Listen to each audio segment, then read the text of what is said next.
So I think that's probably what we should do. I think that probably makes the most sense. So we are live. Okay. Let's see how long it takes for me to be notified. I don't know why I fight this struggle every single week. I don't know. Maybe I just like to complain. I'm not going to argue with you there. Maybe I'm just, I don't know. Maybe that's my problem. I don't even know. Makes total sense though. Yay, we have some new subscribers. Yay. That's awesome. All right. Yeah. All right. Well, I'll take your word that we're on. I have no notification of it. So we are. Oh, there it is. There it is. There we are. We're on. There it is. Okay, I see it now. I see it. Yep. Good morning, everyone. Yeah, it's just me and you, so good morning. Yeah. I think there's like two people on here. So remember the first time we did this, and it was like 20 minutes we were doing this, and then Jen finally jumped on, like, holy shit, a person. Yeah, Jay Price was our first person ever on one of these. Jen Tilly says, quote unquote, one of your problems. Oh, look at John Gentili. Look at him. John's since it's just the three of us, we can just hang out for a second. And so, John, are you going to Richmond next weekend or no? What do we do? Can you tell David's us? on here too. Oh, hey, what's going on? There's Kevin. And yes. Hey, good morning, Kevin and Rob and Scott. Hey, yeah, it's about time. Tell me about it, Kevin. The struggle is real. Morning, Barbara. It is. Good morning, everybody. Good morning on a cold and clammy New England spring morning. It's like the bones, freaking joints and sucks. I'm just gonna complain. No. I'm just gonna complain. Yeah. So how are you? It's going well. You doing okay? Good. Yeah. Yeah. Yeah. So hey, Tyler's on here from Unfiltered Historian. Good morning, Tyler. Tyler. He's a good guy. He does some really good. If you guys haven't yet, check him out he's got a great Facebook page. He does lots of I think he does like Facebook Lives, and they do the live streams. Sometimes I think on Sunday evenings and just other times too. They're really great. It's good conversation. Great. He was on. Yeah, we saw him last weekend with Darren from over across the pond. The other Darren, British Darren, as opposed to American Darren. Although I'm British too. And our friend there from the Manassas Battlefield. So that was cool. That was a good time. Definitely do that. People who can create the content, that's really, really cool. He does some great history content for sure. Good morning, Jim. Morning, Ski. Morning, Caleb. Yeah. Good morning, everybody. Morning, Beth. Beth says it's raining in Pennsylvania. Yeah, I have a weather alert on my phone, so I get alerted if it's raining in like Boston or Plymouth, but also Gettysburg. And it let me know it was going to rain in Gettysburg this morning. I usually just look out the window and see what it's doing. That's my weather app. So no, that's good. No, it's going to be a lot of rain. So we have. Tyler said he likes my background. You got yourself in a lot of trouble again with me. I'll tell you something about you, Fincher, is you find yourself getting in trouble on social media more than anybody else, especially Twitter. So I posted last night on Twitter because I see a lot of shit on there that is it's people just fighting. And I'm like, you know what? I'm just going to do kind of a neutral post and, post about I think Mosby needs a movie. And that does not mean I support him fighting for the Confederates. And somehow people were responding saying, oh yeah, this is a great idea. And then all of a sudden it turned into we have to be careful not to venerate these people. See, when you go on your rants, I feel like Funko Mary has to be available. But no, I think John Mosey. But it's funny though. But seriously, what's interesting is, and we've talked about this a billion times, is you have to be able to, to talk about both sides of the damn coin. And I feel like a broken record when we talk about this. Mm-hmm. But these battles, this war with only one side, I don't understand how you can do it. But I think when you study the both sides of it, and you learn so much. Personally, I like John Mosby. I do too. Not just for the things he did during the war, but his efforts for reconciliation afterwards. There's a lot of cool stories with Mosby. Yeah. Just because you can appreciate a specific person doesn't mean you gotta buy into every little thing. No, it's not like, as I say, a follow is not an endorsement kind of thing. I'm not endorsing, and neither are you, and I'm not endorsing what John Mosby did. He's a fascinating study when it comes to the Civil War, and not just his stuff in the Civil War, but after, with reconciliation, with how he is the one that, he's why we found out that Jeb actually wasn't late. And that was, as you said this morning, Lee's PR team coming into it. But Mosby is a big part of the Civil War. Sheridan, he was definitely in Sheridan's head. No. And well, Tyler just said, indeed we do. Mosby's post-war efforts were commendable to say the least. Exactly. He's like Longstreet in that, he's like, we gotta rebuild this country somehow. And by doing that, you're opening yourself up to scorn from a lot of people. I mean, people still give Longstreet shit in the South, Yeah. I mean, you go down there and you're either a Longstreet guy or a Lee guy, and you go sit at the Reliant mine. Like, me and you and MJ that day after her 47 visits. Oh, hey MJ, what's going on? I saw she jumped on. Yeah. Hopefully she's feeling better. Sounds like she might have been talking Japanese last night at some point. So hopefully she's glad to see she didn't go into the light like you tend to do. But seriously, the reason though is that what and this is a social media thing. Oh yeah. People have to get out of the mindset of the good, the bad, and the ugly. Yeah. And kind of look at all of it. Yeah. And recognize that it's okay to study. Like, you have to study both sides to understand it. I like John Mosby. He's a fascinating character. That doesn't not mean I'm endorsing what he did, and I'm not venerating him by saying he needs a movie. It was just one of those things. I'm like, this can't get political, and it did. And I like that. That's because it's you, though. It's so fun. I know, it's so just. It's like, well, here we go, and here I am thinking I'll do something positive, and apparently that, like, I'm like, okay, but we did, it still was. It was an interesting discussion, but I find his life fascinating, just like you do. And we did that episode about him. I went into it not knowing much, but there's the one thing we were talking with Gentili about him when we were in Gettysburg, and I remember hearing the story about how when Mosby was in that one house, he took like something from the fire, like a burnt piece of wood, and he wrote Mosby above the fireplace. And that's really when it hit me. Like, I could see that happening in a movie, and that was real life. He did that. I mean, you can study somebody or want to see something made about someone and learn more about them without suddenly being some dyed in the wool. It's just in this. We talked about this morning. It seems like the worm is moving again on this, where it went from being able to, and this is specifically a social media thing, right? Yeah. It's being able to study both sides and talk about both sides to this polarizing thing now. And have you seen it? Have you seen it more from the union side all of a sudden? Have you noticed that? I've seen it a lot from that side too. And that is like, it's like you and I are union people. We're 100% union, but like, I love studying both sides because you have to see both sides. Like, you'll never understand a battle. Like, for instance, I was reading one of Patrick Claiborne's reports from Chickamauga. And, I can't just read the reports from the Union side of it. I'm going to get a very skewed view of that battle. Right. I read one of Patrick Claiborne's reports from it, and it was very detailed. He's a very good writer. He's talking about how on, I think it was September 19th, heaviest artillery fire he's ever been in, heaviest, infantry when he was, I think it was happening on like the evening, his night attack. And how he said, like, they couldn't see each other, like everybody was aiming based on where they could see the flashes of light. And he said it didn't matter. And I mean, that was the time when I think he took 2 cannon or something like that.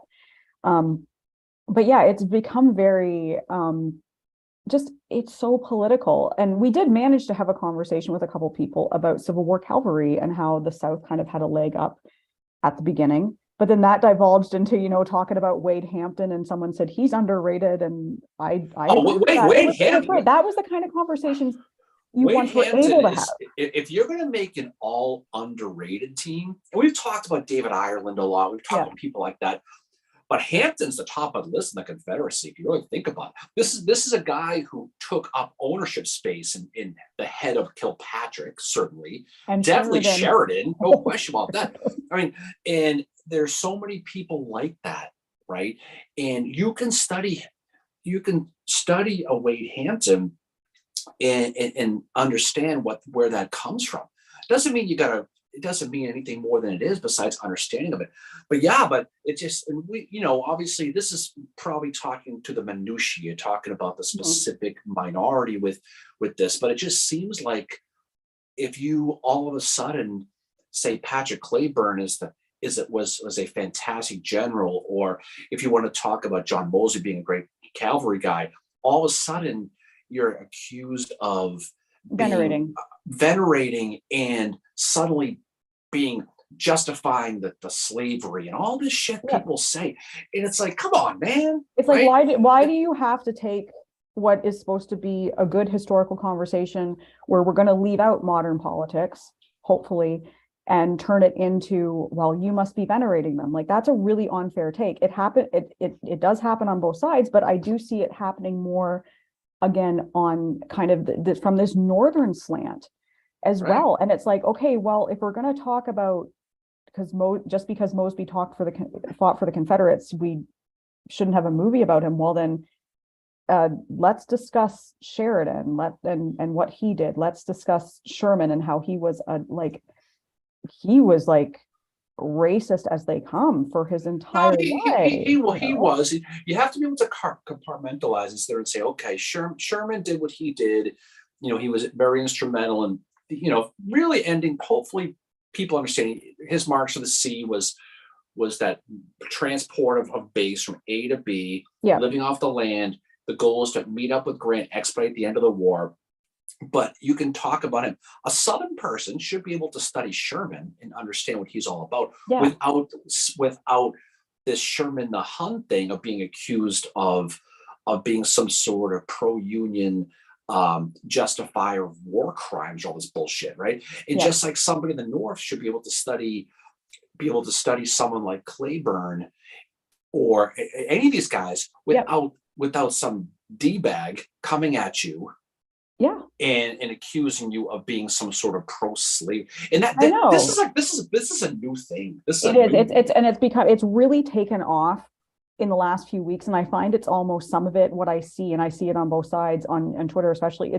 It's like bullying almost. It's like can we not just talk about the history? Wade is loving the conversation, by the way. Wade Hampton? Wade Wood. It's funny. It's like Wade Hampton. Wade is on here. Holy shit. We watched that Ouija movie last night. I thought maybe we did something. God, that was creepy. So Kevin says, trying to talk about historical figures, especially controversial ones, is hard with my school groups like at Arlington. There's a line when talking about people such as Lee. Exactly. And there shouldn't have to be, and Andrew says, people are too opinionated to have good conversation without opening your pie hole for No, but you know what though? Be as opinionated as you want to be, but just back it. Bring the receipts, right? Yeah. If you want to say something stupid like Mosby was just a nuisance to Sheridan, Northern Virginia, fine. But bring the receipts and prove it. When there are Sheridan quotes that basically said that they went into the valley to get guys like Mosby because everything that was going on with the citizens and the people. Yeah. And it led to that Black Flag warfare. And you're talking about Front Royal and Custer and hanging that 17-year-old kid and all the shit that led from that. That's not a nuisance. That is a target. Yeah. So you can talk about Sheridan, the valley of what he did, but don't minimize what Mosby did, because that's a big reason why he was there. Exactly. Yeah. You can't minimize these figures because of you can't, like, it's like I said, I didn't want modern politics to come into that. It was simply a movie about Mosby's life because I don't know if it was modern politics. It was political. It wasn't, sorry, not modern politics. It got political, with the whole, he venerating him and, No, it is what it is. But I mean, I think it's great that people are studying it, and I think it's but you could tell the people who study the history versus study the Reader's Digest 101 stuff, and that's fine. But I mean, at least people are studying the stuff. At least people are reading about it, because every day that goes by, it's a year further away from when all this stuff happened. 160 years ago was all these anniversaries of 1863. So you're talking Chancellorsville, you're talking Gettysburg, you're talking about all these battles. So at least it's sometimes as skewed as people are, whatever. At least they're studying it. Yeah. Oh yeah. Exactly. Yeah, they're studying it. What I don't like is kind of this kind of whole. I don't know if I want to call it gatekeeping, but or shaming, but to say don't. I mean, you can study someone, you can respect somebody for what they did, but it doesn't mean you agree with all that they did. I used to see it a lot. You could split it up. You could sit there and you could say, you could pick any person. You could say Edwin Stanton was a great secretary. but it doesn't mean he's a good person. You can venerate his efforts of what he did as Secretary of War. You can talk about that. You can venerate anybody you want, but you can't put that umbrella that justifies or destroys everything they ever did because of one thing. And you can talk specifically about pick anybody. You can find a positive to say about anybody. I could find something positive to say about Peyton Manning if I want to, but that doesn't mean that I'm going to justify everything that he said or did, right? But you have to be able to point out that yes, this guy did good things here, but that doesn't mean I like everything the freaking dude did, right? No, exactly. It doesn't mean I agree with who Mosby fought for, right? And AQ says nobody's perfect. They had their good days and their bad days. Exactly. And Gentili says, I'm fascinated with Mosby because he fought for what was among the worst in history. Doesn't mean I can't talk possibly about his war record and post-war. Yeah, Mosby was because he's the gray ghost. Like he's got a lot of great stories about him. And you can see why to this day he's still a hero in the Fairfax area. And you know something? You can sit there and say, Mosby catching Stoughton, but just all the things he did, and without sitting there saying, well, if you can study him, appreciate him, then you must be pro-slavery or anti-constitution. I mean, that's painting with a pretty wide brush right there. It is. And we've always said, we've said this a million times, is the more you study, the better you're going to be anyway. Yeah. And just because I read Gordon's memoirs or Alexander's memoirs doesn't mean that everything in there I go, yeah, you know something? You know what? He's right. You have to read both sides. But at the same time, I've read stuff in Wainwright's diary that I've gone, at the same time too. He's a Northern guy. Yeah. Don't just read, question what you read. And that's the secret to life anyway. Yeah. And you have to do it on both sides. I mean, like if you use Grant's memoirs for the Battle of Missionary Ridge, which we're going to be going to see that battlefield in 2 weeks. If you use that as your only source for Missionary Ridge, you are going to have a very skewed view of that battle. You're going to come away thinking like, this was an amazing victory, and meanwhile, it's like it actually was not Sherman's best day in the Civil War. It was Thomas who came in to save the day, but you wouldn't know that from Grant's memoirs, nor would you know that from Sherman's memoirs. I think, I mean, it was no intention to talk about this, but your Twitter rant this morning and all the stuff you got into. Well, I think it's a relevant conversation and is generating a lot of great conversation too. I think the sacred cowism thing is one, and this isn't just Civil War, this is every aspect of life. Yeah, David, it's happening on the Rev War pages too. But I think, I mean, look, I can sit there, look, I love me some Joseph Warren, don't get me wrong, being a Boston guy, bastard, the whole deal, but you could find flaws with him, sorry Katie Getty, but it is what it is, right? But there are things about all these guys, and there are some people who hold on to this stubborn point of view like grim death. And I hate to say it, I don't bring a bad past, but the Lincoln people are the worst, Mary. They are. No, they are. I completely agree. And I was never I really saw it when I was in Springfield. And I really saw it when I was in my younger days. I was studying the Lincoln assassination, and I was the one that wanted to know more about George Atzerodt because he was always the one that I was the most fascinated with of the assassins. And you couldn't find any information about him. And it wasn't until I think I read American Brutus that I found out that he was a father. And he was in that assassination. He was doing it for the money for his little girl. And all of a sudden I was like, geez, this guy, it was wrong that he was even involved, but this is a guy who was at wit's end and how can I make some money because I've got a 3-year-old child? It's not, and I'm not saying what he did. I do not agree with what he did, but this is the other side to it that George Atzerodt, he was a wagon maker down there on the Potomac, and he ended up he was a guy who literally his company went out of business because of the war. He obviously needed money. His issue was that he ran his mouth afterwards. Yeah, he did. But this, that's that's the truth.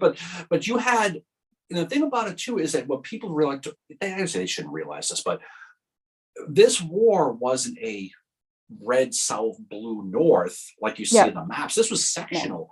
I mean, you talk about, everyone talks about, Jones County, but you want to look at a southern region in the north. Look at Little Egypt in Illinois, right?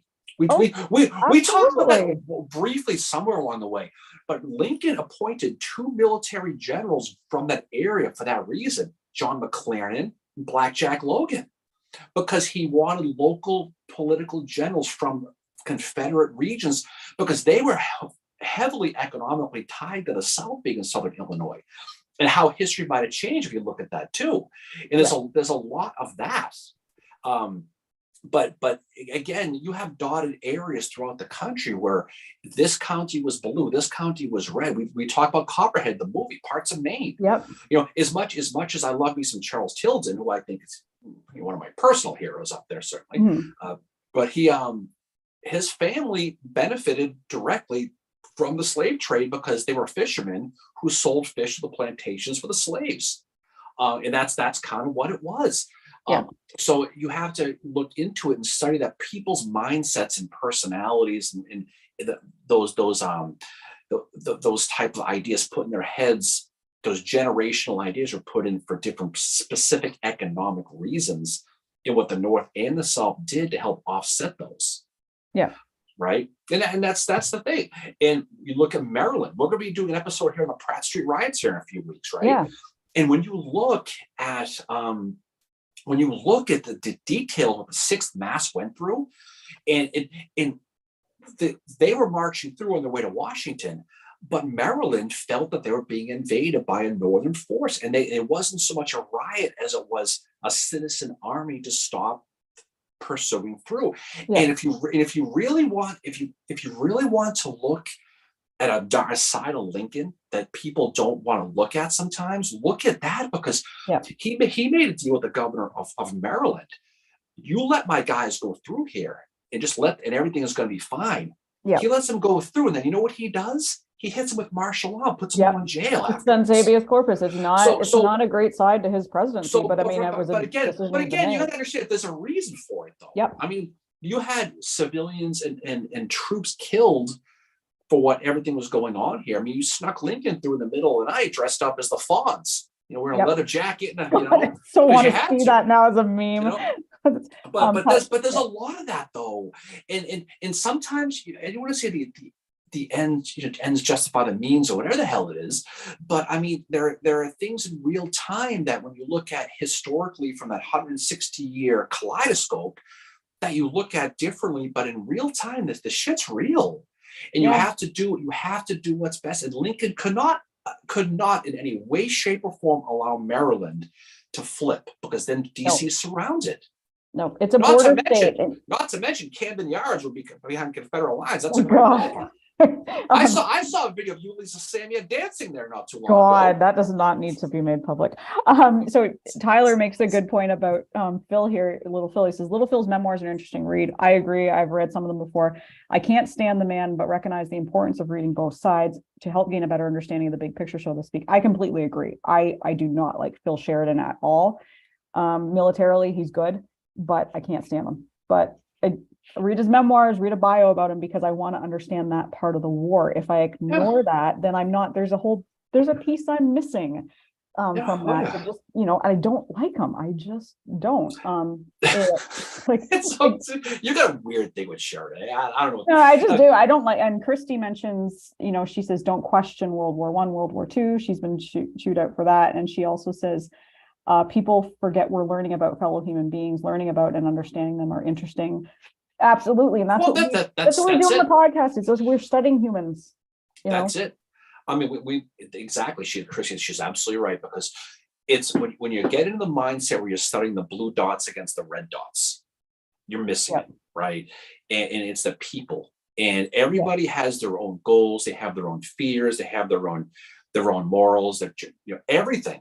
And when you look at the whole thing from that grassroots level, right? Not from the corps or division or regimental level, but from the husbands and the sons and the brothers level. Yeah. It makes it a lot easier and also tougher to study, Yeah. but at the same time, it gives you an appreciation of what was actually the deal, what was going Yeah, on. it's a reminder that, you know, both sides were humans, both sides had different, you know, their own reasons, and both sides have bad characters and both sides have good characters. And that's like Lisa says, it's all about the people, the nameless and the faceless. And Lisa's poetry, Nameless and Faceless, the Civil War, Nameless and Faceless Women of the Civil War, is amazing. And we are going to go see her talk next weekend in Richmond. Lisa should write a book and call it something Nameless and Faceless. What a great idea. No, that's great. So yeah, so speaking of Lisa, since it's on my front of my mind, and I'll forget in 2 seconds because I got the attention span of a gerbil. Next weekend on April 1st, and this is no fool, Mary, April 1st, she is going to be doing a presentation at the Civil War Museum down in beautiful Richmond, Virginia. Yeah. And so we'll be going down to support her. And so anybody who's in that area, go check her out. I think it's 2 p.m., but again, sometimes the rabbit falls asleep in the wheel, Lisa, so I have to be reminded. But I think it's 2 p.m. So if you're going to be down in that area, come see her. I promise you will very much like her presentation. She's the best. And then you come hang with us, because I bet you will get beers afterwards. I bet you will. Oh, I think so too. Yeah, no, we're going to be there for it. So we're really looking forward to that. I'm really looking forward to seeing the museum. Oh, our friend Mark Blanchard's on here. He said, it's why I love working at Spangler Farm. Spangler Farm is amazing. So Spangler Farm starting on June 9th. You can go you can go start visiting the farm. This is again the 11th Corps headquarters of their hospital, where Carl Schurz was. He visited. George Nixon was treated there, and he was buried in the backyard for a little while.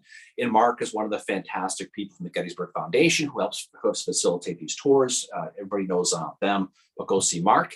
And so you can tour this stuff and take advantage of the things that are available to you to see. Now, when you go to Gettysburg, people, Little Round Top's closed and people get all busted up about that. But you know what? There are things you can go visit. Go on to the Gettysburg Foundation website and you can see the stuff they do. And definitely go to Spangler because he gives a great tour about that. And there's so many cool things about that. You'll hear a lot of school soldier stories. You're going to see the Rosecrans ambulance, Mary. Yeah, that was really cool to see that. And just know, like, which of course, Grant says doesn't exist probably, but we've seen it, so we know it's true. But you can go. Rosecrans didn't invent that ambulance. No, it was an ambulance made of romance. That's all it was. But that's what it was. But in all seriousness, Mark is a great volunteer. He's an educator in the area. Go see him. And then go check that stuff out. But there are so many things that you can do, that you can see about that. And we would have the pleasure of hanging out with Wade Motz. He's the CEO of that, and we had a great episode with him. And Mark got his name mentioned on the radio, man. I don't know if you know this, but we talked about Mark for a second. And Mark, Wayne will be coming up here in a couple of weeks to a presentation in Massachusetts. We're going to go see him up in Salisbury, so we'll look forward to that. But there's a lot of cool things to go see. Although there's that big snake in the summer kitchen. Oh God, that thing. Yeah, and Mark says there's all kinds of cool things to do in Gettysburg. Little Round Top is great, but not all there is. Exactly. There's like Culp's Hill. I mean, we said this a million times.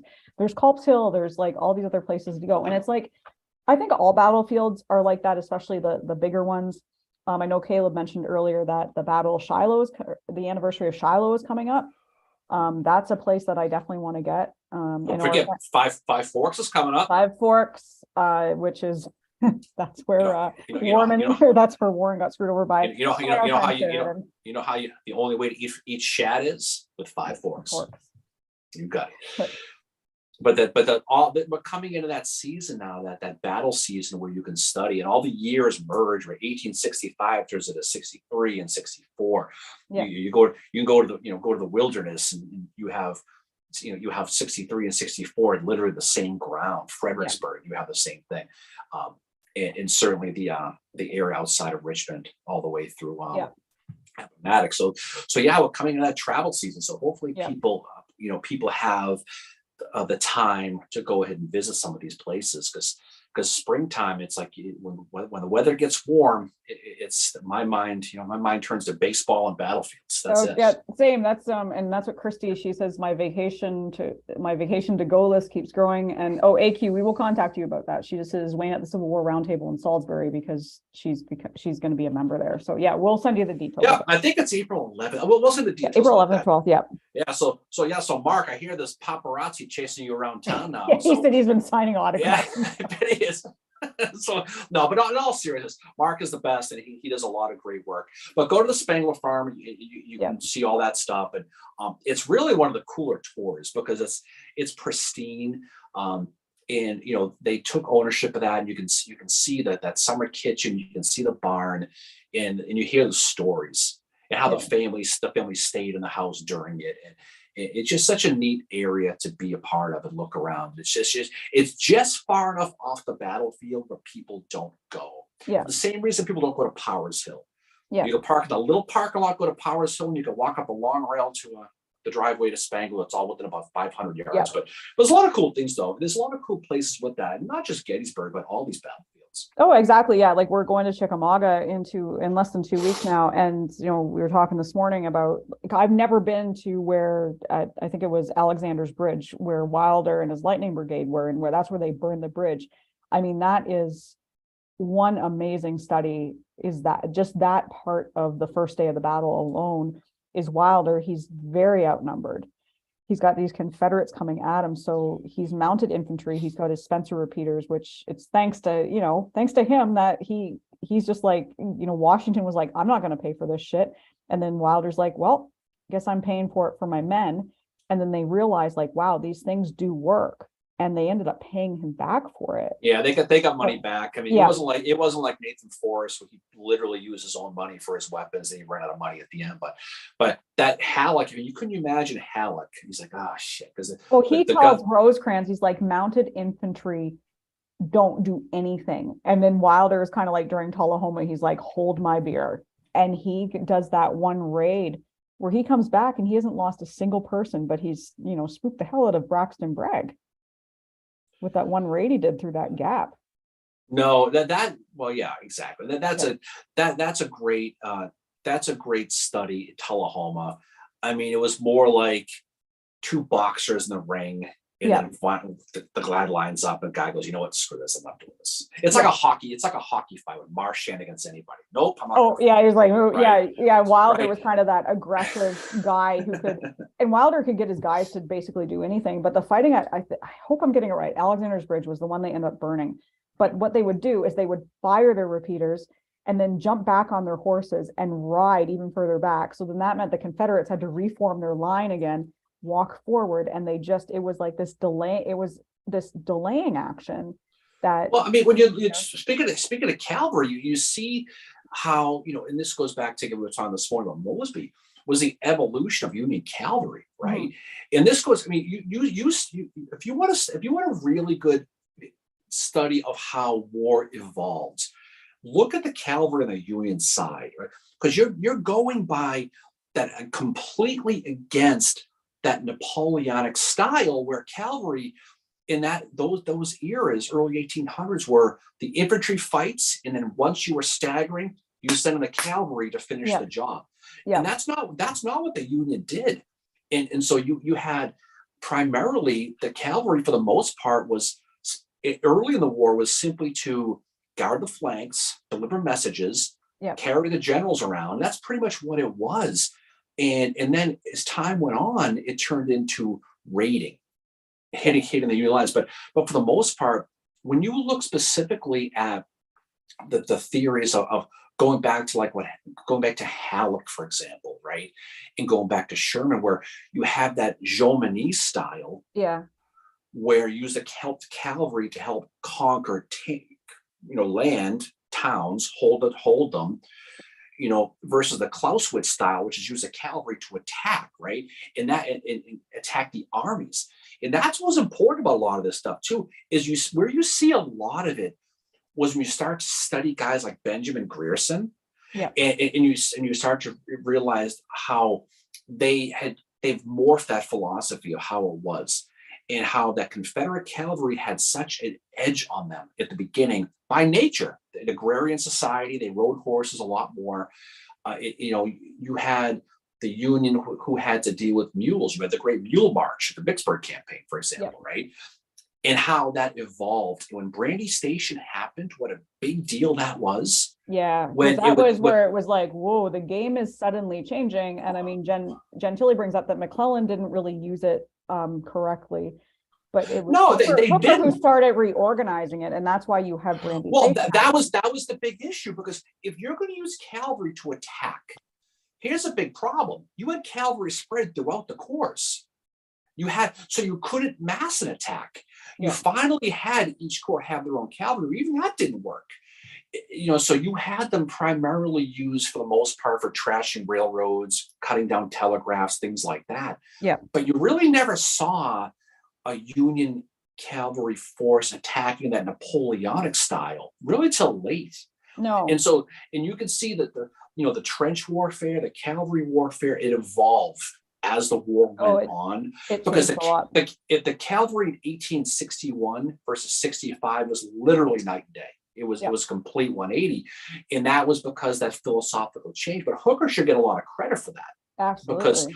Because that wasn't the style early, and they changed that. So that's what's cool about studying this, is when you're studying this stuff at a close level, you can see these philosophical changes happen as time goes on, and in no way is it more visible in the cavalry. There's no question. Oh, absolutely. And Kenneth mentions the cavalry and artillery are underrated. I would agree with that too, especially when you look at the Western Theater, with how they're having to haul all that artillery up these, you'll see it at Chickamauga.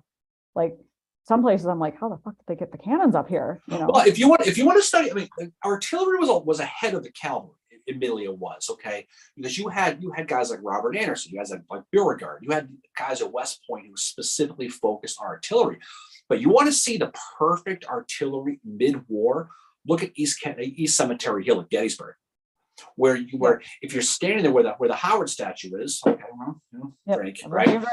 Was the reason why that Avery and Hayes had to attack the night of July 2nd was because every yard of that field was marked. They had pendulum hosses, and they had other items that with Stevens Battery and Ricketts Battery up in Cemetery Hill, where they knew exactly how long the fuses were going to be. They knew exactly when to shoot. Mm-hmm. Benner's Hill had been taken out already. Latimer's already been gone, so you could not attack during the day because of how well the artillery was mapped. And so that's why that battle happens at night. Yeah. But cavalry didn't come till later. That really didn't. No, it was, and it goes back to the way of life, the difference between North and South. That the Southerners are growing up riding horses, like a lot of them are, especially the ones that have more money and all that. They all had horses. They were familiar with them. Whereas in the North, you have that more industrial kind of thing going on, where there's not that relationship with the horses happening, and that's why you have amazing cavalry guys in the South, like Mosby, like Morgan. Even Wheeler is good too. Exactly. And I think too, Forrest as well are these great cavalry guys, and it took the Union a little bit to get there. His master's thesis is going to be unit history of the 5th Maine Battery. See, if you want to study good artillery, look at Maine, because you guys like Greenleaf Stevens, you had a lot of good Hall, 2nd Maine Battery, you had a lot of good artillery from Maine, but you had the Union who had the advantage of artillery at the beginning, and you had the cavalry deficit, and that definitely kind of got closer together. E.P. Alexander was a great artillery guy from the South. He absolutely was. Mm-hmm. If looking for, and I hate to say it, but Sheridan was a good cavalry guy from the North. Yep. I completely, I don't like Sheridan, but I completely agree that he was a great cavalry guy. He had some of his best moments in the Western Theater, and I think that's where he learned to be cavalry. And the thing is Grant and Sheridan brought those ideals with them, because I think that's where cavalry really started to change. Was in the West. A lot of the Western Theater, this is why it's so interesting to study.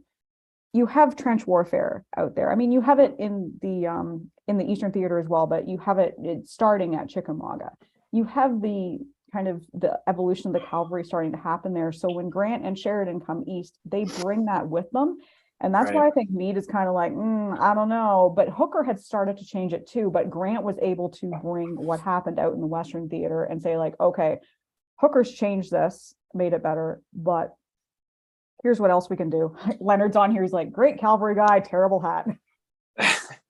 Leonard's going to have to go. He's going to have to go to he's going to have to go buy a good solid one of those hats. But in all seriousness, but you can look at, if you read Wainwright's diary, for example. I know we talked about East Cemetery Hill, but he talks about using those French ordnance glasses, and one of the reasons why they had to do it was they knew that the reality was, and according to Wainwright, was those Germans in the 11th Corps were going to take off if it got ugly, so they had to hold. But you want to talk about a class study in artillery? Look at East Cemetery Hill at Gettysburg.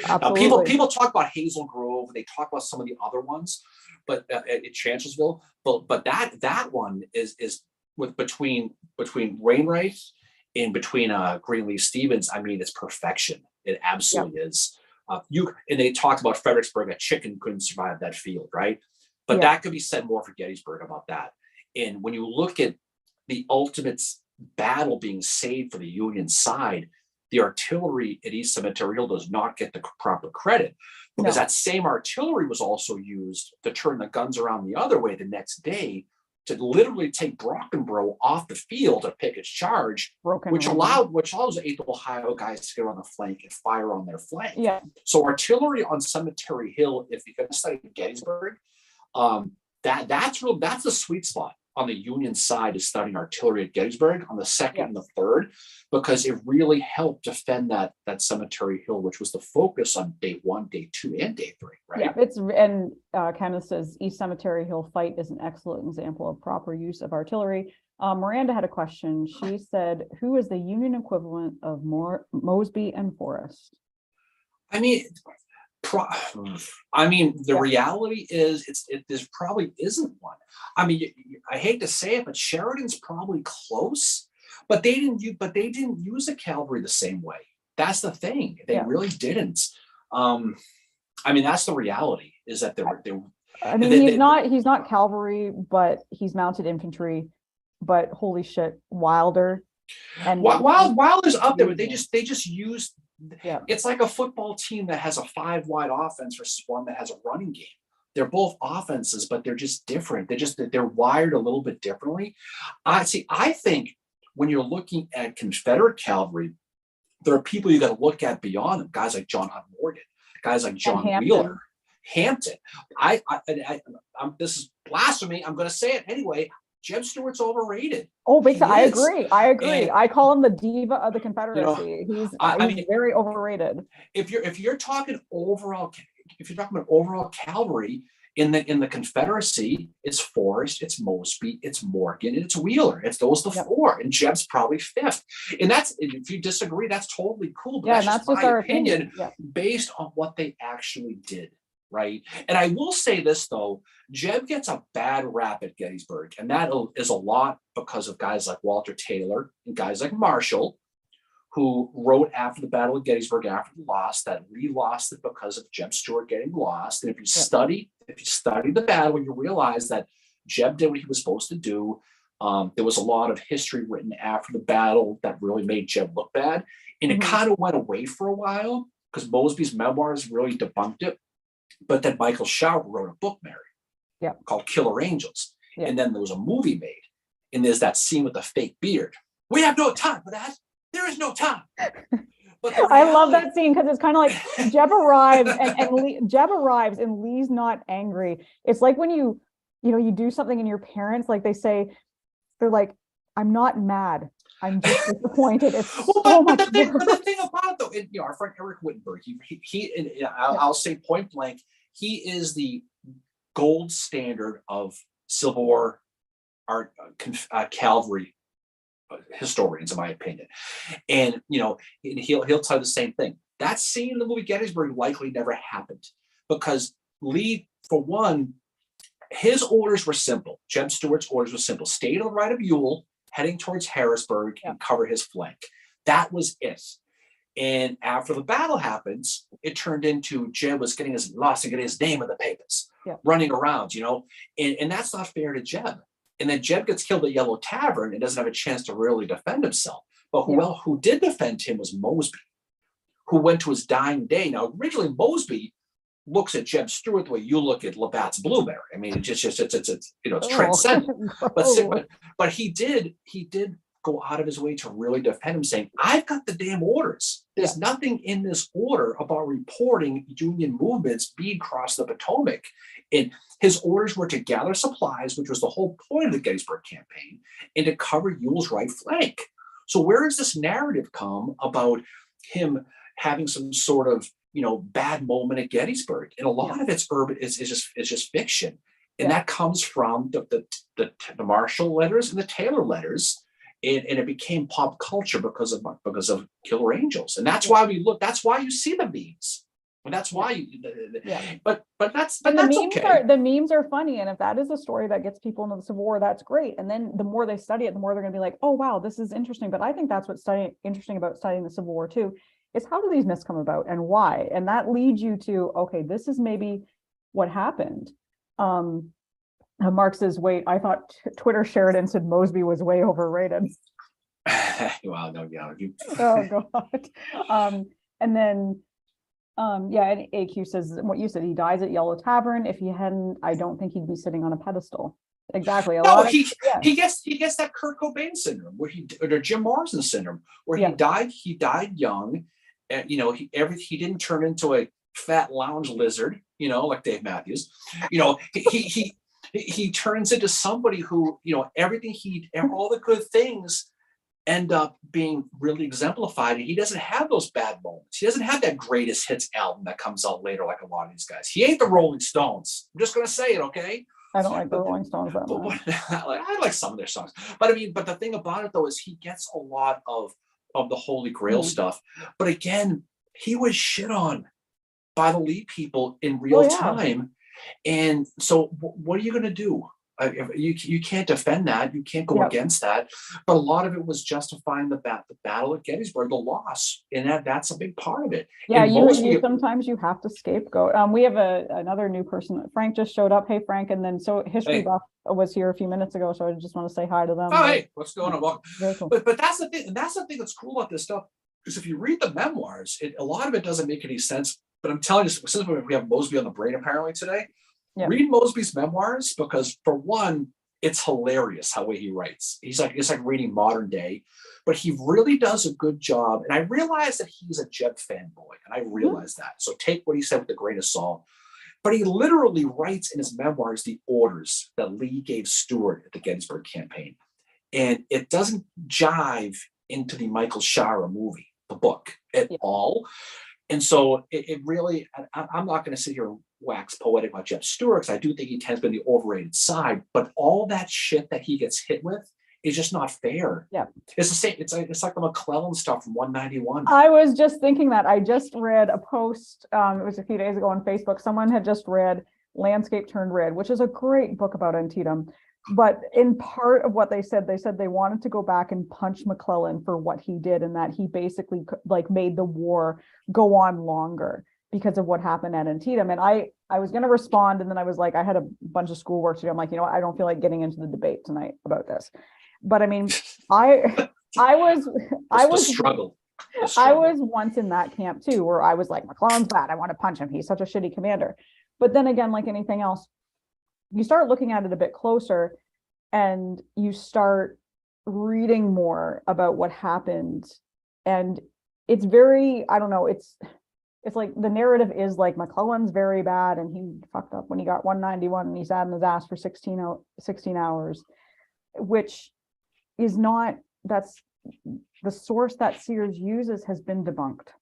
Well, that was the thing. The source he uses is the Nathan Kimball source, the hero of Kernstown, right? Kernstown 1, not Kernstown's 2, the search for Curly's gold, right? The first, but he uses a source that basically says that they got there earlier, which is mathematically impossible. Unless he had a DeLorean, he wasn't going to get there that quickly. Yeah. And that was debunked almost in real time. But Stephen Sears, in his Landscape Turned Red book, really goes at McClellan for those hours that are lost. And sometimes shit just sticks, right? And McClellan's got a lot of flaws, and I don't need to go down the line, but 191 ain't one of them. He's got 99 problems, and 191 ain't one of them, Mary. And that's the thing. it doesn't explain how quickly those troops got to South Mountain. If that 191 narrative is true, right? Exactly. He had sent troops before he even knew about 191 to start going out. And that's the interesting thing when you start looking at it closer. I got to say hi to Gabe. Gabe's back here. He hasn't been here for a long time. Where you been, man? Yeah, Gabe, my Texan friend. He fell off the planet for a while. I was starting to look for milk cards for you, Gabe. So I'm glad to see you. Glad to see you're doing well. It's good he's back here. Caleb mentioned Sears hated McClellan and Howard too, to the point where, I mean, Sears is a great historian. I am not slamming Sears, but his hate towards McClellan and Howard, it does. I don't know. To me, it takes away from telling the history of it, because I don't know. You'd swear that, according to Sears, Howard is he gets blamed for everything, including the extinction of the dinosaurs. I mean, that was his fault, though. Yeah. That one's true. You know. Yeah. And Ian says my poor namesake, because Ian's on here from Britain. He says Ian McClellan, his last name. Oh, hey, what's going on? Great logistician. I can't talk today, and poor leader. No, it's no, but that's the thing, though, is a lot of these guys, and that's why you got to read more than one source. Is when you start to look for this, it does, a lot of it is contradictory. But like the Landscape Turned Red is a great book. It really is. It's a great book. But a lot of these guys, we've talked about this before. A lot of the guys have agendas to push. You know, we've talked before about the Gelzo Me one. We've talked about that. Okay. And we've talked about the Ken Masterson Brown Sickles one. Hate to say it, our boy Kent, he's got something going against old Uncle Dan, which I don't know if I appreciate. I know there was, I think his username on here is Glow Jam. He was on here earlier and says, you know, we don't agree with him about Sickles, but he's glad to be here. So, I mean, that's what I'm saying, is you can disagree and have a respectful conversation about it. No, but that's the thing. You can think whatever the hell you want to think, but I mean, when you study in there, what I'm saying is that for a guy like Sickles, which I'm not going to lie, I'm a fan of, New Yorker notwithstanding, but there's a gray area with that. And if you study the Charles Payne map theory, and a lot of it kind of crystallizes where there was so much confusion with the Peach Orchard. Now, I don't buy into the post-war with Longstreet that he saved the Union because he moved there. Yeah. But what he did, though, is he definitely did delay Longstreet's attack. Yeah. And they ran out of men because Posey and Mahone were like, you on a Friday night, gone. They disappeared. And Ambrose Wright was the last guy up there. But it did delay it to a point where Sunset did come in, and they were that one brigade short when that echelon attack was finally breaking through there, right? So he did delay it. Now, Little Round Top is kind of pointless if you think about it, because they're going to get up there. They would be behind, they'd be on an island. But there is some truth to what he did. And if you read his actual accounts of it, and Jim Hessler, our friend Jim, does a great job. He's a big Sickles guy, obviously. If you read his book, it might just put a little bit of doubt in your head about the narrative of Uncle Dan twisting his mustache and I'm going to screw the Union today. Yeah. And moving up to the Peach Orchard and just double gunning and just screw everybody. But I think great. but the fact that Meade didn't get along with Sickles is a big part of it too. Because when the blame pie is being cut at the end about why the Third Corps don't exist anymore, you have to. It turns into why.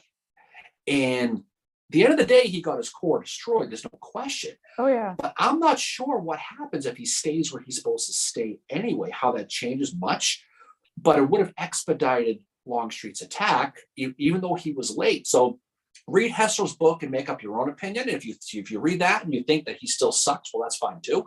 But there's a lot of gray area with this, and that's why it's important to read more than just the one. Right. Yeah, and there's some great comments here about that. So Leonard said, all the Sickles love is going to alienate the Philip Barton Key fan base. Philip Barton Key, looking for love in all the wrong places. History buff agrees with us about Jim Hessler, and he says he's a Dan Sickles fan as well. And I just replied to Team Sickles and stand with Dan. But you realize, in all seriousness, real quick on Sickles here, he had a very tough deal in Maryland, because he has one set of orders from Meade to protect the Union left flank. He's got Howard. Yeah, Howard's like, you need to get here now. Telling him to get your ass here as fast as possible.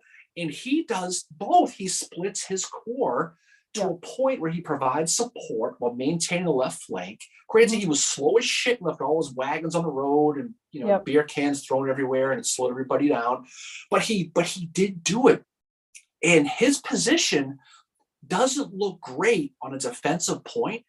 But if you believe a lot of the stuff being said by guys like Henry Hunt, when he talks about that Meade was considering an offensive as late July 2nd, the Peach Orchard is mandatory as an artillery spot for if you're going to run an offensive.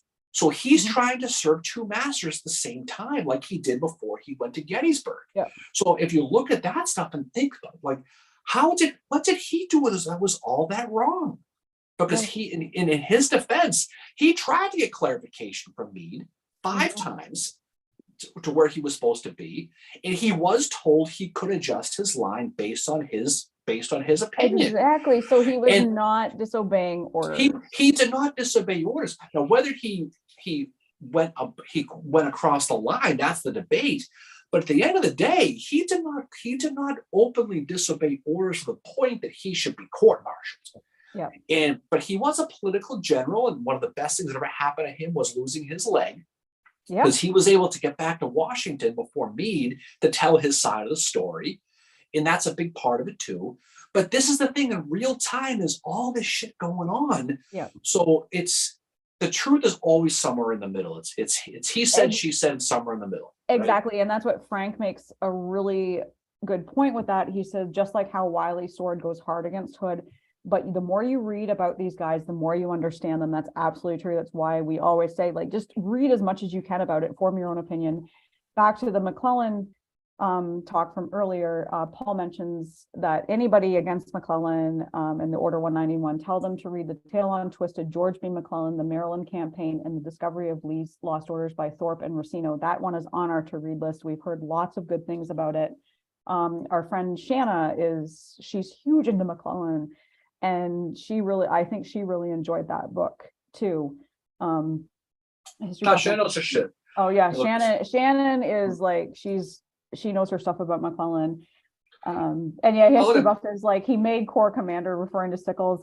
Ben's on here. I think Ben is from Texas as well. He is from Texas. He's from Dallas Fort Worth. All these Texas, I feel like Santa Ana all of a sudden. These Texas all around me all of a sudden. But that's good. What's going on, Ben? Hey, Ben. I shockingly, I heard some stuff about Kyrie not doing too well down there with the Dallas Mavericks that causing some issues with Luka. Here's my surprise face. Just saying, by the way. Got that whole thing. But anyway, that's the thing as you look at this stuff is there's so much gray area and so much of that nebulous area to study. And the people that drive me crazy, okay, are the ones who take that point and just assume it's correct and who are unwilling to be moved at all on it. Because no one's a Union soldier anymore. No one's a Confederate soldier. No one knows. You read the stuff and you learn and you make your own opinion of it, right? Yeah. Oh, Brent says it's not gone well with the Mavs. No, I could have told you that the day it was made. Wherever that dude goes, he is a team killer. So I felt bad. I saw that press conference with Luka Doncic. I felt bad for him because he's a good guy, and I know the shit he's going through. When Kyrie played here, same thing happened with Tatum. Same thing. So thoughts and prayers with that whole thing. So good luck. Yeah. So I know how that's going to turn out. Yeah, Leonard said Sickles didn't lose his leg. He took it with him to Washington. And then Tyler mentions Unfiltered Historian, says Too Useful to Sacrifice was an interesting read too. Who's that by, Tyler? Tyler. He's I know that book, Too Useful to Sacrifice, and I can't remember who it's by. Yeah, that's true. But yeah, Wiley Sword. We have a certain friend of ours who's not a big fan of his. Yes, I have one of Wiley Sword's books. It's about the Chickamauga campaign and all. It's literally about the drama that went on behind the scenes. No, you have Mountains Touched with Fire. That's the book you have. Yes, that's Mountains Touched with Fire, and it is about the like 90210 drama that was going on behind the scenes at Chickamauga. Actually, I should say Dallas style drama. It was just like. Is he going to show? He's going to show up in the shower. Oh my God! Who disappears and shows up? Because that would be Bobby. Bobby? That would be Bobby Ewing. Whoever disappears and shows back up again. Oh, no question. No question. Anyway, yeah, so see you later, Leonard. Thanks for being on here. Oh, bye, Leonard. Hey, your book is in the mail, so hopefully you got it or you'll get it soon. So it's mailed out Thursday, so you'll get it soon. So Leonard was our multiple champion of our book club. So Yes. so if we do quarterly book clubs on Zoom, we did one a few weeks ago, a week or so ago, and you can win books courtesy of the Lincoln Bookshop out of Chicago, Illinois. So that would definitely be if you're new here, definitely get involved with that because it's a pretty good trivia. The questions are not easy; they're good. You got to earn your book, but Leonard seems to win them all the time, which is startling, actually. So it was Unfiltered, like Tyler and Gabe mentioned, that one book is by Steven Stottlemyre, and I think actually I might have read some of that one before. Okay.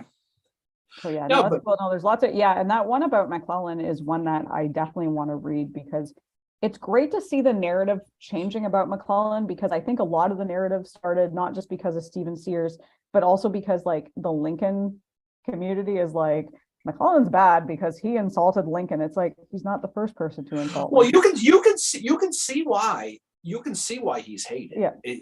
With that because for one, he was a big mouth. Yeah. And he felt that he knew more than anybody else with the Army. It turns out he probably did at the beginning. He did.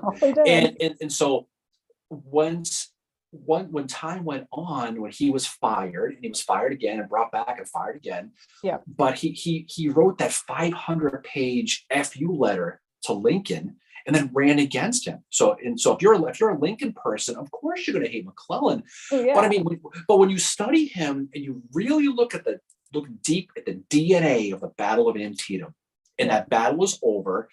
Now, admittedly, A.P. Hill saved the day. He did, because that would have been a different history. Would have been different. Admittedly, I know where you're going to go with this, but if history would have been different if A.P. Hill stayed his ass in Harper's Ferry and they bagged Lee, McClellan would have be on coins today. He probably would be. Yeah. But he got away. But what's he supposed to do, though? You have no supplies at all. You're going to go into Virginia heading into wintertime, and you're battered too. So of course he requested supplies over and over and over again. It took 2 weeks to get supplies. And then 191 happens, as far as the heading into that. So he's got that back-to-back historical things, but going against Lincoln. And then there's that theory that he was somehow pro-slavery because he was going to, first of all, there's no guarantee he was going to end the war if he did win.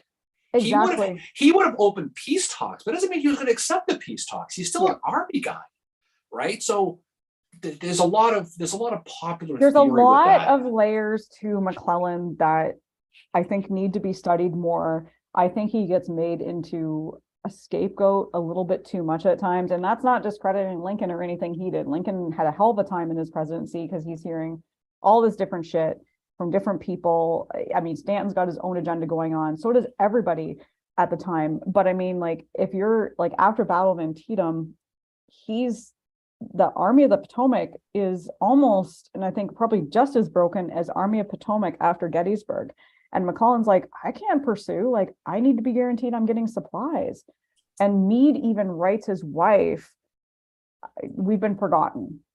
Washington has forgotten us, like our horses are starting to starve. Right.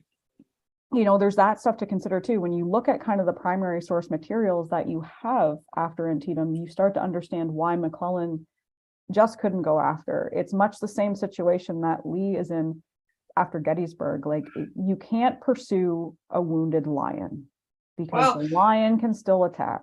And McClellan did have his issues too. He certainly did. Yeah, he did. He certainly did.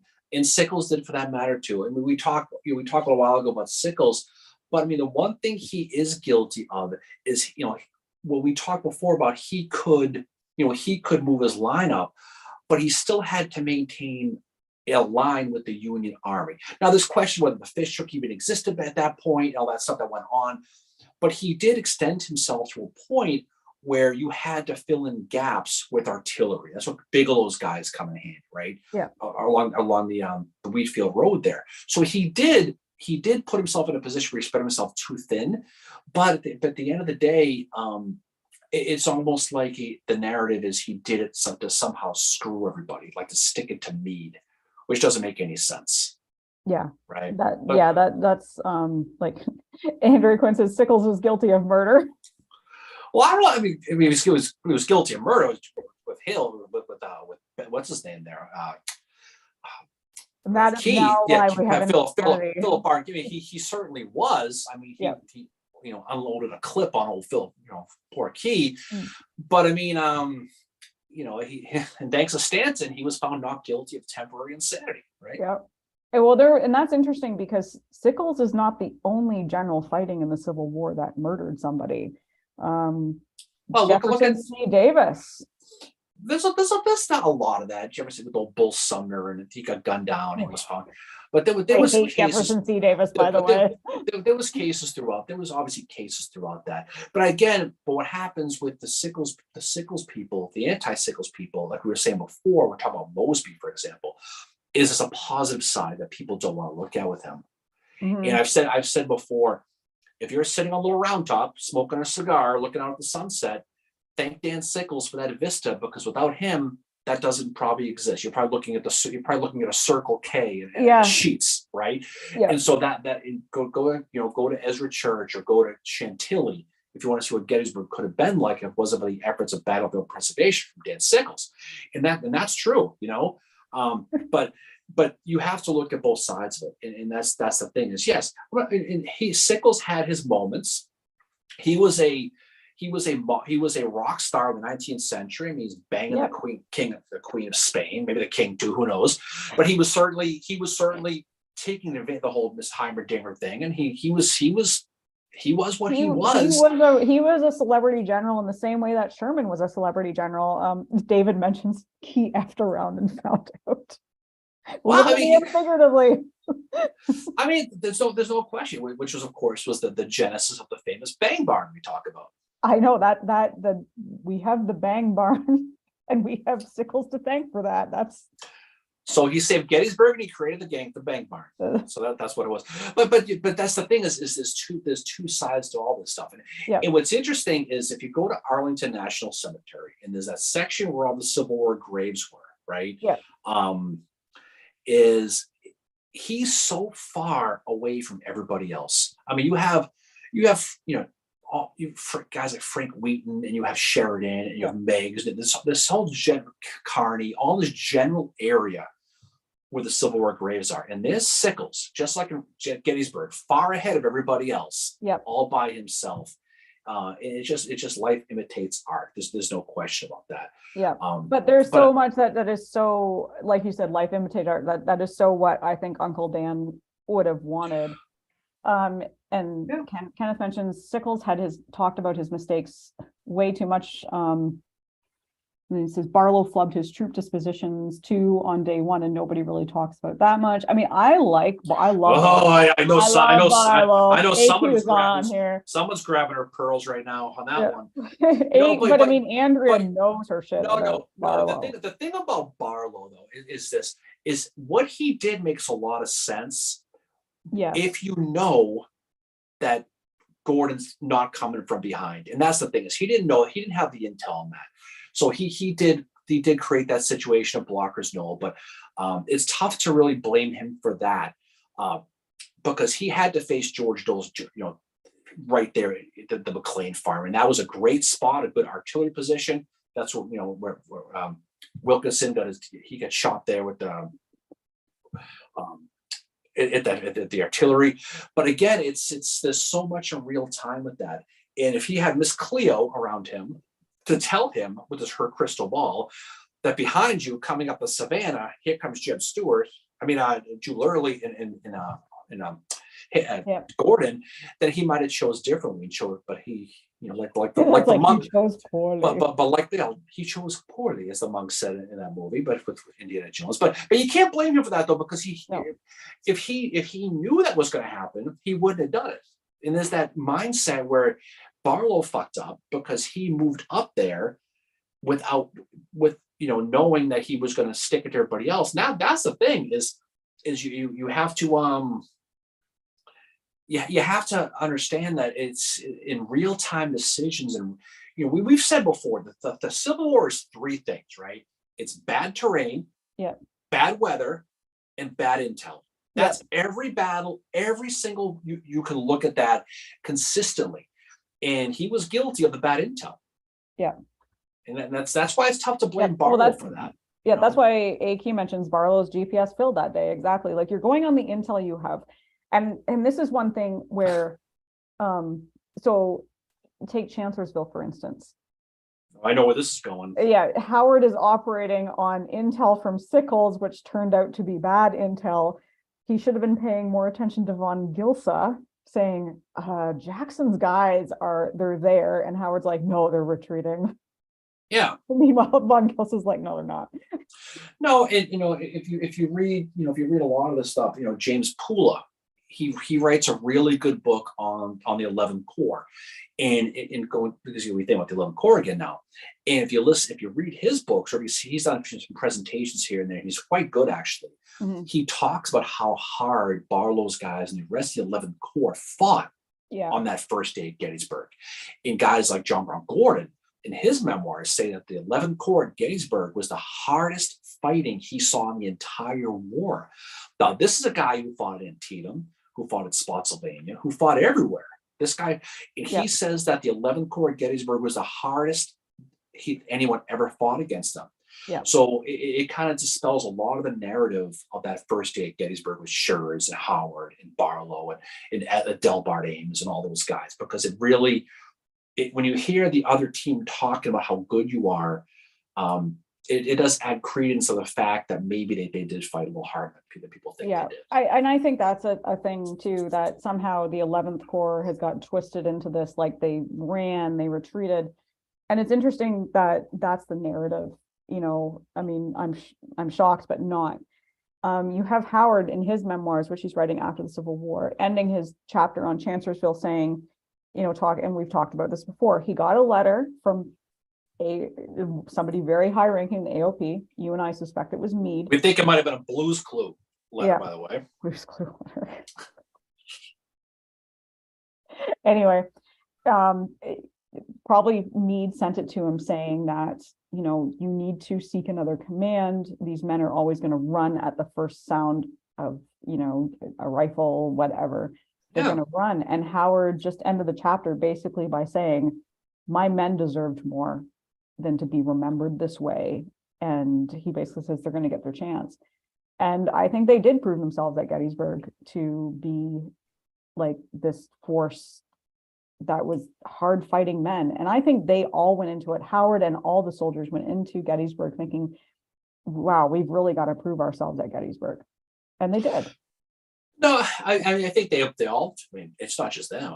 All these guys did. I don't think anybody fought with the proposition that we're just going to nail this one in. I think every one of them fought hard. But I think what happens is after the war happens, and it's specifically for your boy Howard, the guy with the rock hard abs and the manly face. Jesus. But that's the thing too, is there's a reason why Howard is one of only 3 generals who are recognized by Congress for Gettysburg. Yeah. And as history goes on, people don't realize that he wasn't in charge of the 11th Corps at Gettysburg. It was Schurz. It was Schurz at that first day, because Reynolds, I don't know if you know it, Mary, but he got himself shot. Yep. And he didn't make it. And so when you have those orders come down, and his job was to defend Cemetery Hill, to send Buford down the Emmitsburg roads to protect their flank, and use guys like Orland Smith and Steinwehr and those guys to defend Cemetery Hill. It wasn't his fault they got routed. And again, it's bad communication, bad intel. Yep. But they knew they were coming though. They could tell that there was Ewell's guys were coming from the north. You had Longstreet eventually coming from the west. You had A.P. Hill was already there. Yeah. But that vice was closing at Gettysburg, and they had to defend the best they can. And it brings up that age-old question people have. First of all, what the hell were they doing there anyway, as far as Buford goes? Yeah. And Reynolds, when, if you believe the Pipe Creek Circular was, you're going to attack, fall back, and draw them back to Pipe Creek. And then he gets shot in Doubleday after inventing baseball, apparently. He says, Reynolds told me we were going to defend this town street by street, a town that has no strategic value whatsoever except Mr. G's. That's the only thing, right? And so it makes no sense why they would fight there. And so there was a miscommunication somewhere along the way that affected the battle being there anyway. But like, you can't blame Howard for that. You just can't. You can blame Howard for a lot of different things here and there, but for that, it doesn't make sense when you really look at the actual battle reports of what happens and who was in charge when at certain points. But again, it's an inconvenient truth for a lot of folks, right?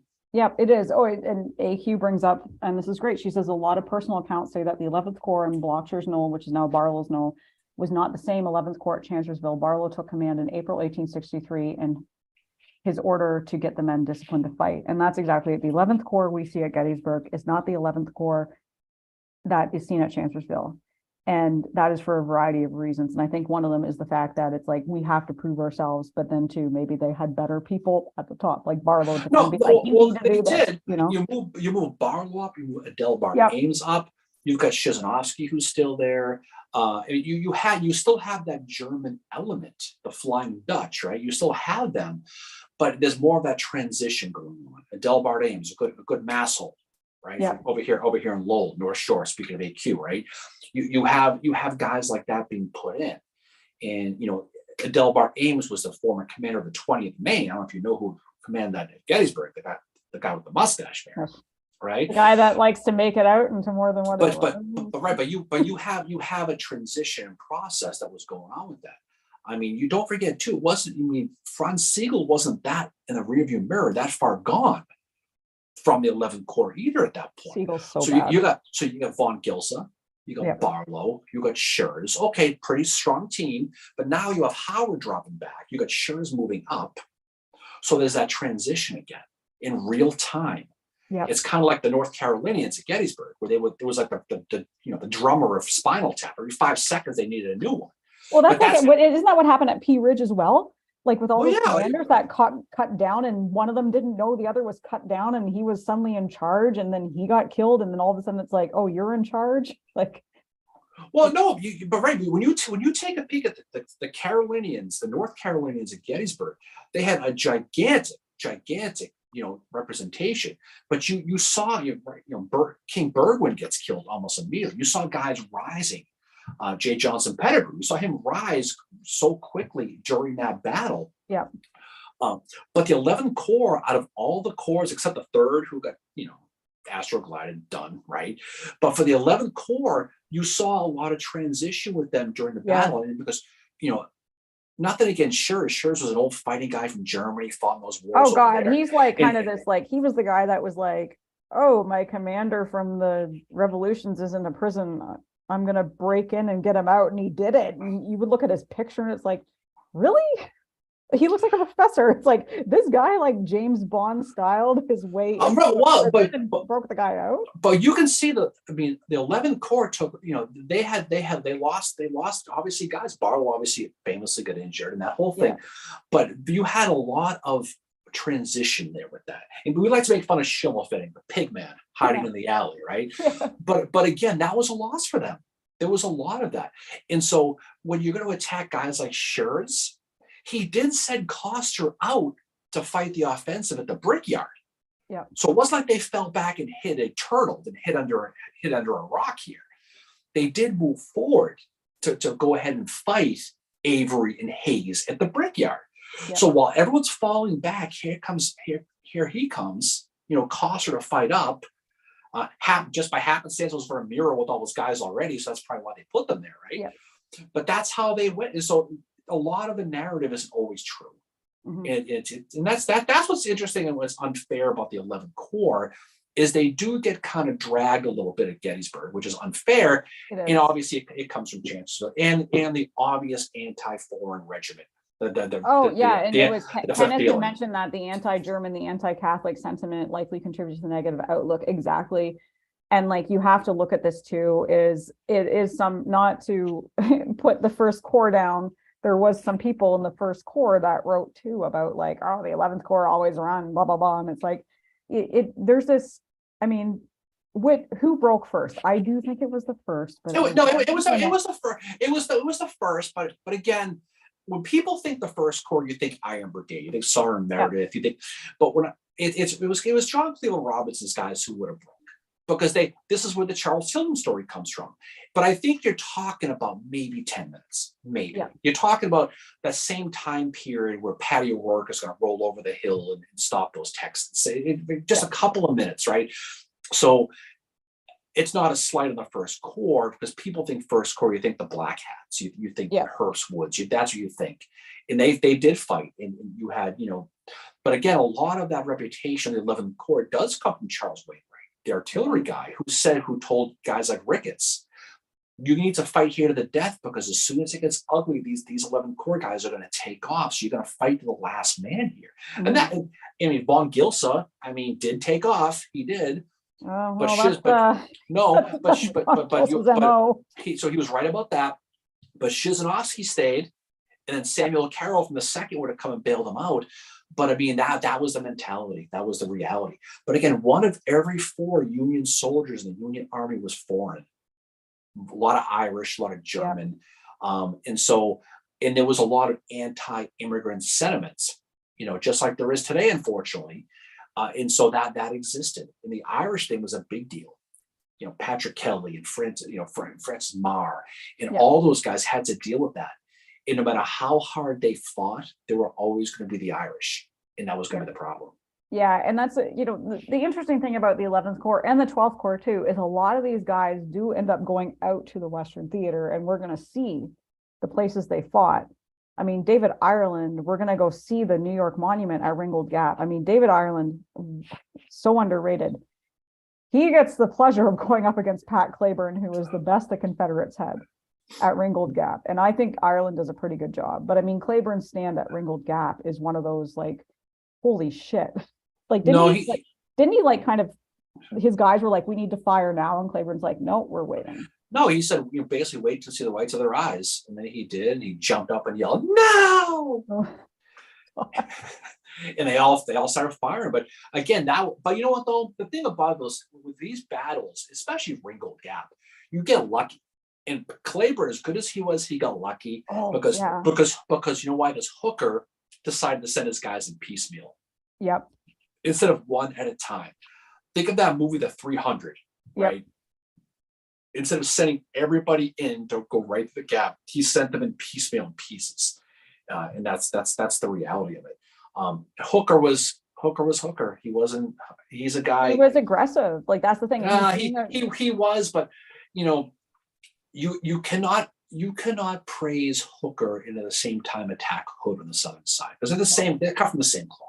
Exactly. Yeah. That's the thing, is like, they're the same type of commander, I think. And I think too, Hooker is going into that coming off of Lookout Mountain, where I don't know if Grant had quite been like, it's not a victory to his face at that point, but still he's like, well, got to go in here and do this.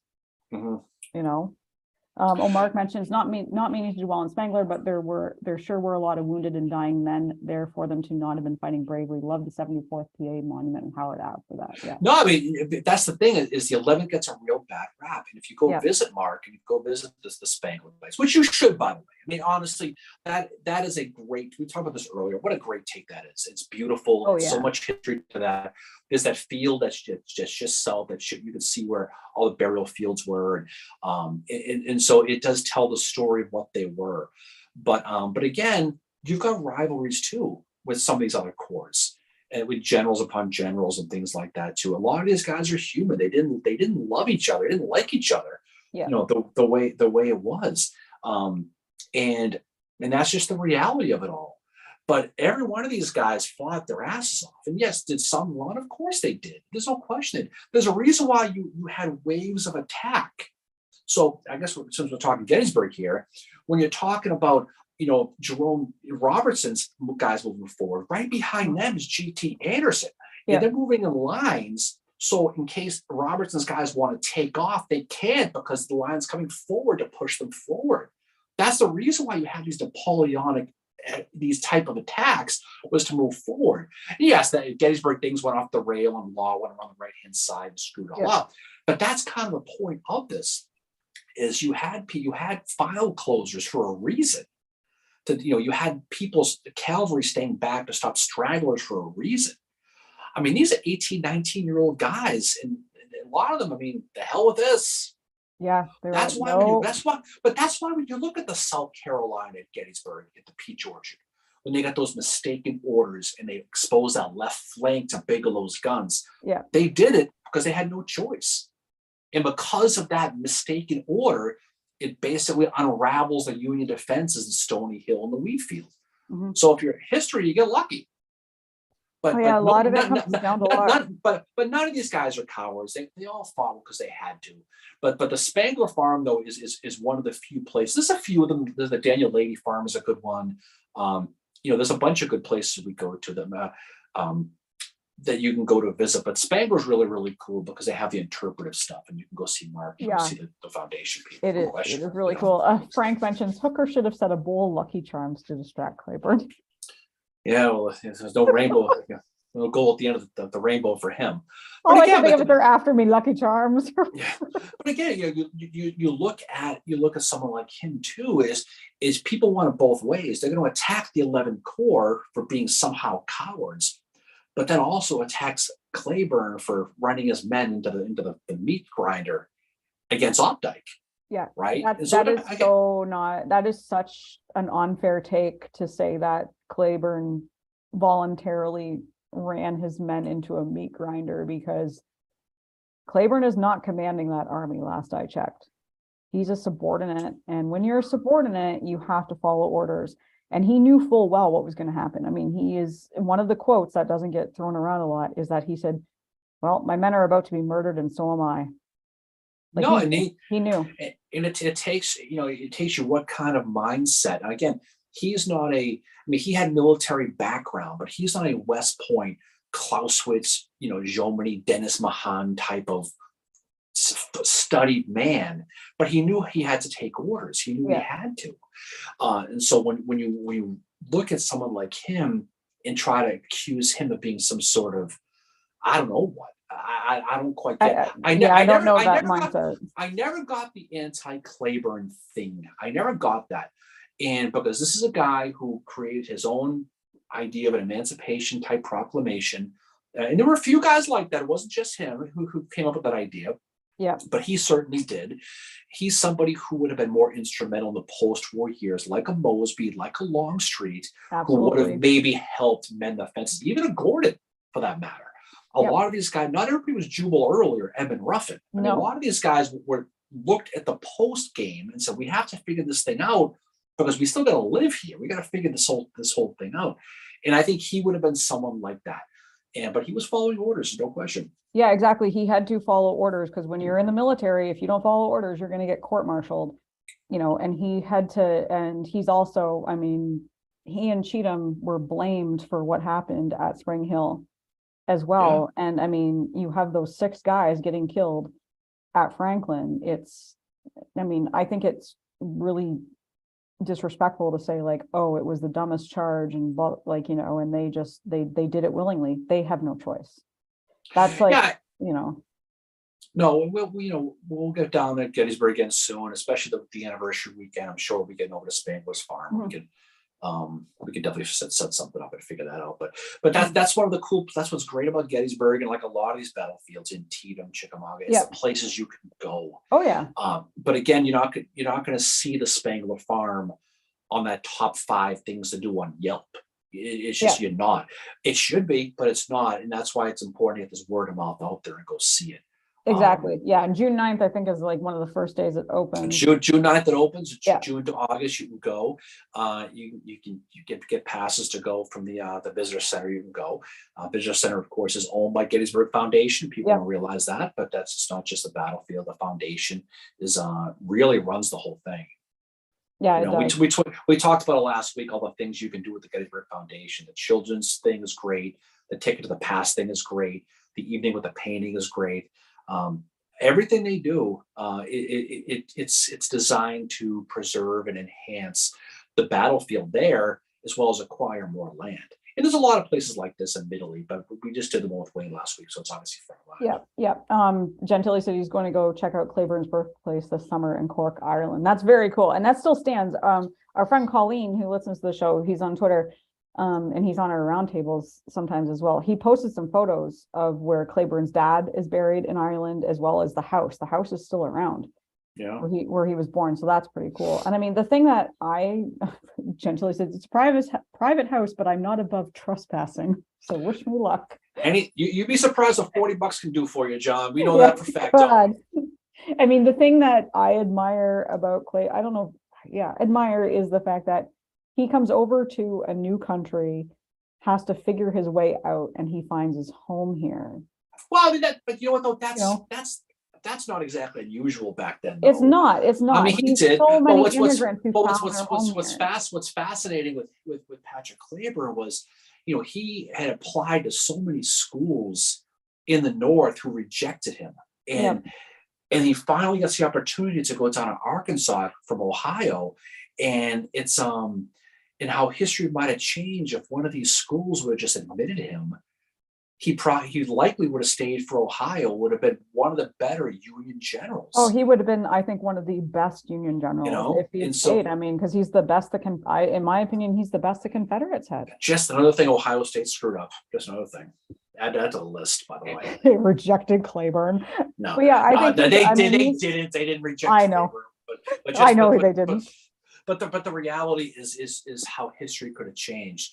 I mean, the funny part about it is it's not too hard of a reach of imagination to picture Claiborne fighting in the North and Sherman fighting in the South. Absolutely, because Sherman loved the South. He wanted to move his family there. He wanted to live there. The thing with Sherman, though, is he's a hardcore Unionist. And when he saw the ammo and the rifles being shipped south and they scratched US off of them, that was kind of his trigger point. He was like, you know what? I'm not doing this. And that's when he told his friend Boyd, he said, you guys are going to start this war, but you're not going to win it. Frank just said the Union dream team, Grant, Thomas, Claiborne. I would agree. Yeah. I would agree with that. Yeah, that is because you have Grant, who is probably the best out of the Civil War, strategy, all that, he can do it. You have Thomas, who can think about it, and you have Claiborne, who is a problem solver. What about Rosecrans? What happened to him? Actually, yeah, Rosecrans would probably be in there too. No, there was definitely something, but it's not too hard to think about that. And so if you really think about it, he could have been somebody who I imagine he would have stayed out west. But again, not everybody. He would have been in the Western Theater. He may not have been, though. There's no guarantee he would have been. I mean, don't forget, there's the Iron Brigade who came out east from the west. So there's no guarantee. But it's fun to think about how that might have been. And so we talk about people switching sides with all this stuff, and it kind of is a sort of quasi segue into our episode next week. We're going to be doing with MJ. Yeah, we're going to do an episode on Harriet Wood, which of course will be changing her name to Pauline Cushman. Pauline Cushman, yeah. But we're going to have her on to talk about someone who, and she's a fascinating study, real quick, and give a preview of that. MJ is I think MJ is the. She's the guru for Cushman. She is what she is, right? Yeah. And so, this is a woman who basically was offered money to cheer. She wanted to be an actress in New York City. Someone gave her money to say "rah" for Jefferson Davis, and she went to the Union men and said, "Should I do it?" They go, "Yeah, do it. Take the money and then spy for us." And she did, and she's got a whole bunch of intrigue we're going to talk about with her. And so she was also on with our friend Tyler, Unfiltered Historian. Yeah. Well, she did a Facebook Live with him, which was really good. I think it's on his Facebook page. You can go watch that too. But I think like MJ, speaking of her, she said Claiborne in the Eastern Theater would have been interesting. The reason I think Claiborne would have fought in the Western Theater is because he was in Cincinnati, and I'm thinking the other general that was in Cincinnati that we know is Lytle. And I do think that Claiborne would have ended up in the Western Theater. And my other crazy theory is that I think when Sherman had his kind of like, oh my God, like everybody's after me and had to leave the. Don't you mean Irma Gerd? Yeah, Irma Gerd, everybody's after me, have to leave the army moment. Which poor Sherman, he obviously had, like, Sherman had depression, ADD, all that stuff. But I think Claiborne might have been put in where he was. And that might have changed things. It's fun. You know what though? It's not hardcore history, but it's fun to talk about though. Well, because you learn, you take what you know about them and you apply it to a different situation. And I think it's another way of learning about them and looking and you learn more about them doing that. Like you think, well, this is why I think this, because this happened here. So we can apply it here. And that's why I think like when Sherman had his moment where he had to leave the army, he was eventually, luckily he was brought back. But I think Claiborne they might have said to him, you need to go in his place. How does that change something for Vicksburg? Well, it's funny because the what if thing, it's I was not too long ago, I was at a work event and we were talking baseball and someone said, what do you think would have happened if Ted Williams played for the Yankees and Joe DiMaggio played for the Red Sox? They would have had 1,000 home runs each. I'm like, and they're talking what if, and I started laughing about like, what if Claiborne fought for the North? Of course, they just stared at me. But but it comes in other aspects of life with that. And it's fun to talk about, but that one's not a reach though. No, it's very real that had he found his, and he always said, the one thing he said is, I found my home in Arkansas. But you think about one of those guys who oiled up the old denied stamp, like the ones you probably got out of high school and college, and denied Claiborne's app, how much they realized they were changing history. Yeah, if he had been able to make his life, if they had been like, oh, we have a job for you here in Cincinnati, you can stay here. I mean, I think he would have stayed with the Union because, and the reason I say that is because he didn't completely understand what was going on in the South. That's quite evident from his like, let's free the slaves and emancipate them in the army. But also he had brothers who lived in the North that fought for the North. Well, there's right, and there's that too. And there's a lot of families. We talk about Thomas, for example. We talk about Jeb Stuart. I mean, he had family. He had split families. He had split loyalties. Even Robert E. Lee had split loyalties. But that's pretty neat, though. So speaking real quick to 160th Gettysburg, because I know Mark had mentioned before. Free Family Day and Memorial Day on Saturday. So which means if you go to the Spangler Farm, they will give you a free family to take home with you, which is great. So if you want a family, now there's your place. No, so for seriously, you go there and you can go there and tour it for free. We should talk to Mark and see if we can do something for the anniversary with listeners to see if we can get something over there. That'd be cool, wouldn't it? That'd be cool. That'd be really cool. They're probably already doing something. They're probably maybe we can try to do a Breakfast Club event. Maybe I don't know. Maybe we can do something. Maybe just do. I'm not sure. We'll have to talk to them about that. Yeah, maybe just do a meetup. That's pretty cool. All right, we should get ready to jump off here. It's almost noon time. Yeah, we should. Yeah, so we've had lots of people, like 30 people watching us today. Which is awesome. It's good though, because like we said before, there's a lot of places to go to read about the Civil War. Not a place you go to talk about it. And what when we started this whole thing, it was designed for a place for specifically you and I, admittedly, to just kind of sit and talk about this stuff. Yeah. And there are a lot of people who have the same thing. So there's a lot, we mentioned MJ. She's got that fantastic, her trivia contest. She's always on her website. Actually, Andrea Quinn is doing that tonight because MJ's away for the weekend. So Andrea is. Well, let's jump on. AQ's doing it tonight. So if y'all aren't part of it, Getty's Facebook page, Gettysburg, these honored dead, join that page. They do great trivia on Saturday nights about Gettysburg. Always learn something from it. It's a lot of fun. Frank said, let's do a meet and greet for the 160th. We absolutely will be. Bjorn's on here. He said, hey nerds, sorry I missed you. Have fun. Hey Bjorn, great to see you. Hey Bjorn, you'll be happy. We gave away some of your books this week. Yeah. So some lucky recipients from the trivia contest got some new books. So we might be needing some more here pretty soon, by the way, just saying, but that's okay. We're running low on books, but for Gettysburg 160th, we'll absolutely be doing a meet and greet. We'll do something at Fourscore. That's probably the place to go an after night thing. But I'd like to see if we can do something in a battlefield somewhere. If we can do some kind of, I'm thinking Spangler. If we can pull that off, we'll figure something out. If we can get people out there to everybody buys tickets, come to the tour, just all be together, have Mark run the tour. If he's available doing that, maybe we could talk to some people about that. Yeah. I hadn't thought about that until I saw his comment, but maybe we could do something like that. Yeah, if there's something going on that week. Because we've been pushing Gettysburg Foundation, we've been pushing the Spangler Farm. Maybe we could do a quick little Breakfast Club tour, let Mark run it. We all go, and then pick a specific time, and then maybe later on that day do a beer thing. Maybe we can figure something out. Probably do something at the mine because they're open late, and we figure it's best to do that in the later in July. But yeah, so just a couple of things. So we are going to be away for the next couple of weekends. So we're not going to be doing our usual YouTube live stream. We are going to be going back to Facebook Live just randomly when we are in Richmond. And then the weekend after that, so the weekend, like, I guess that's April 6th, 7th.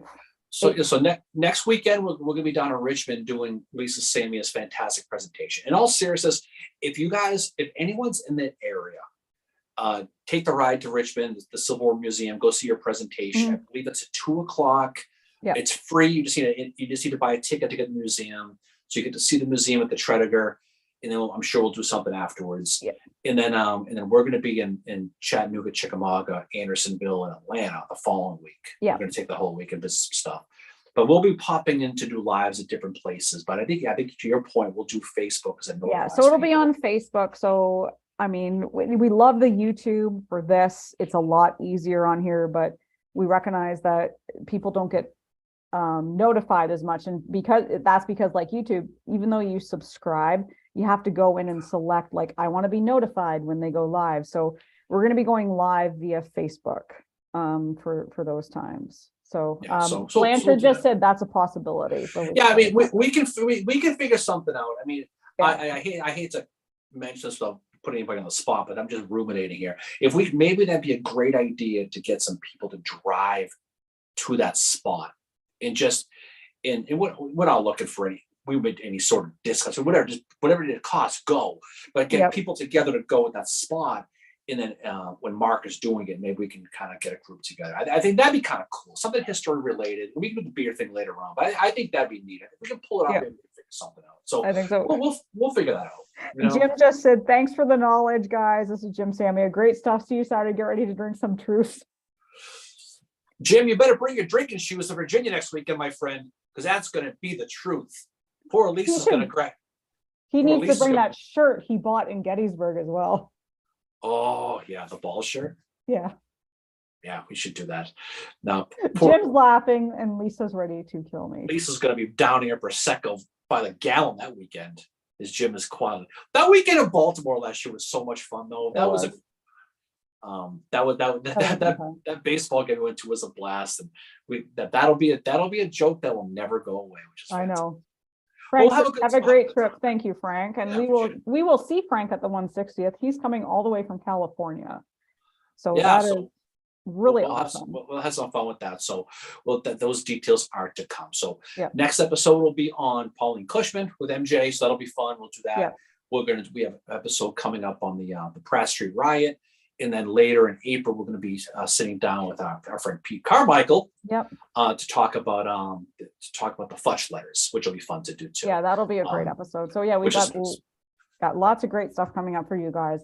As always, thank you for hanging out with us for this silly little thing we do on Saturday mornings, which, I mean, when we started this, we were like, is anybody going to even join us? Well, that wasn't the point of it, though, admittedly, you know. Oh, Barbara says, have a good trip. I'm looking forward to seeing the lives. Thank you, Barbara. And Barbara is, I mean, so many of you have been with us from the beginning, so thank you.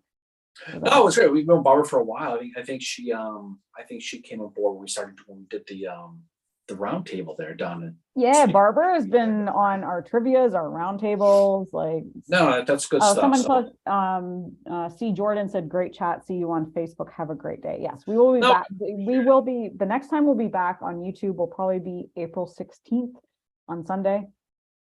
But look for us on Facebook, though. Just follow the Civil War Breakfast Club on Facebook. You'll be notified. We're going to be visiting Andersonville Prison. We're going to be visiting Oakland Cemetery. We're going to be visiting Ezra Church.